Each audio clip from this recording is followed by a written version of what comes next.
তো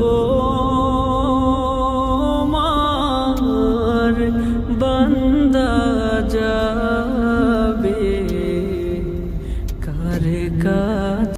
আসল কথা এটাই যে সর্বদাই আল্লাহর মেহনত করতেই হবে এবং সৎ পথে চলতে হবে, সৎ কাজ করতে হবে। যে যাই কিছু করেন, কোন ডাক এসে পরে বলা যায় না, তাই সবসময় প্রস্তুত থাকতে হবে, হেদায়েতের পক্ষে থাকতে হবে, এমন কিছু করা যাবে না।